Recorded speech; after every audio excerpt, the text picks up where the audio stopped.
Hi, ഇന്നൊരു tip തരാമെന്ന് തീരുമാനിച്ചു. ഒരു ആവറേജ് മിഡിൽ ക്ലാസ് മലയാളിയുടെ എല്ലാ കാലത്തെയും പ്രശ്നം എന്താണെന്ന് ഞാൻ പറയട്ടെ. കയ്യിൽ എന്തെങ്കിലും കുറച്ച് പൈസ വന്നാൽ ഉടനെ ഒരു ചിലവ് വരും. ഇതാണ് ഒരു ആവറേജ് മിഡിൽ ക്ലാസ് മലയാളിയുടെ എല്ലാ കാലത്തെയും പ്രശ്നം. അവർ നേരിടുന്നൊരു ഗുരുതരമായ പ്രശ്നമാണിത്. ഓക്കെ, കയ്യിൽ എന്തെങ്കിലും കാശ് വരുന്നു, ഉടനെ എന്തെങ്കിലും ഹോസ്പിറ്റൽ കേസ് വരുന്നു.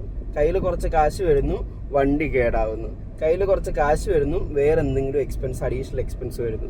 ഇങ്ങനെ നമ്മൾക്ക് കയ്യിലും എന്തെങ്കിലും ഒരു 10 രൂപ നമ്മുടെ കയ്യിൽ വന്നാൽ ഉടനെ എന്തെങ്കിലും ഒരു ചിലവ് വരുന്നു എന്നുള്ളതാണ് ഒരു ആവറേജ് മിഡിൽ ക്ലാസ് മലയാളിയുടെ പ്രശ്നം. ഓക്കെ, ഇതെല്ലാ കാലത്തും നമ്മളെ ബാധിച്ചുകൊണ്ടിരിക്കുന്ന ഒരു പ്രശ്നമാണ്. സത്യത്തിൽ ഇത് ഒരു നെഗറ്റീവ് തോട്ടാണ്. നെഗറ്റീവ് തോട്ട് എന്ന് മാത്രമല്ല, കാശിനോടുള്ള റെസ്പെക്റ്റ് ഇല്ലായ്മയാണ്.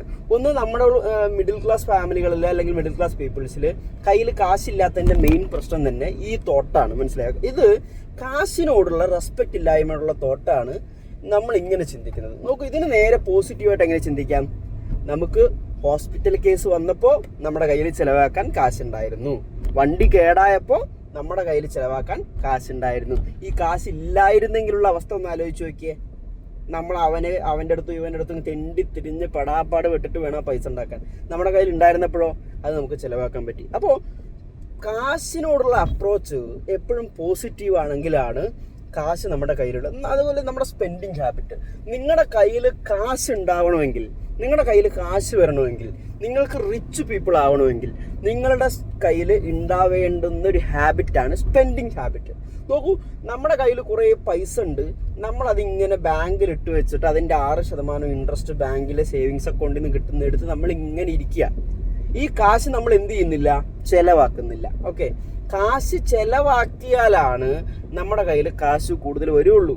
നമ്മൾ ഉള്ള കാശിന് 10 രൂപ കിട്ടിയാൽ ആ 10 രൂപ എടുത്തു വെച്ചത് കൊണ്ട് നിങ്ങളുടെ കയ്യിൽ 20 രൂപയാകില്ല. ഓക്കെ, നിങ്ങൾ 10 രൂപ കിട്ടിയാൽ അതിൽ 5 രൂപ നിങ്ങൾ ചിലവാക്കുകയാണെങ്കിൽ നിങ്ങൾക്ക് ചിലവുകൾ കൂടുതൽ ഉണ്ടാകുമ്പോഴാണ് നിങ്ങളുടെ കയ്യിൽ കാശ് കൂടുതൽ ഉണ്ടാവുക. ഇപ്പം നോക്കിക്കോ, നമ്മുടെ കയ്യിൽ ഒരു എക്സ്പെൻസീവ് കാർ ഉണ്ടെന്ന് വയ്ക്കാം. ആ കാറിന് സാധാരണ ഒരു നോർമൽ കാറിനേക്കാൾ മെയിൻ്റെനൻസ് ചിലവ് കൂടുതലാണ്. ഓക്കെ, ആ മെയിൻ്റെനൻസ് ചിലവ് കൂടുതലാകുമ്പോൾ നിങ്ങൾ എന്ത് ചെയ്യും? കൂടുതൽ പൈസ ഉണ്ടാക്കണം. അതുപോലെ തന്നെയാണ്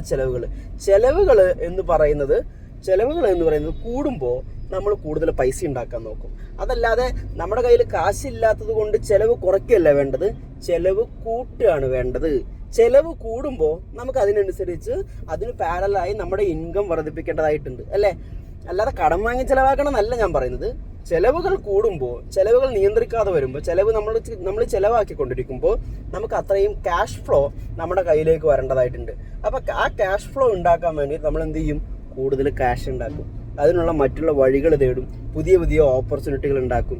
അതുകൊണ്ട് നമ്മൾ ക്യാഷ് ഉണ്ടാക്കുന്നതിന് വേണ്ടി ചിലവ് ചുരുക്കമല്ല വേണ്ടത്, ചിലവുണ്ടാക്കുക വേണ്ടത്. അതുകൊണ്ട് ക്യാഷിനെ എപ്പോഴും പോസിറ്റീവായിട്ട് അപ്രോച്ച് ചെയ്യണം. എങ്കിൽ മാത്രമാണ് നമുക്ക് കയ്യിൽ ക്യാഷ് ഉണ്ടാവുള്ളൂ. ഓക്കെ, അപ്പോൾ ബൈ.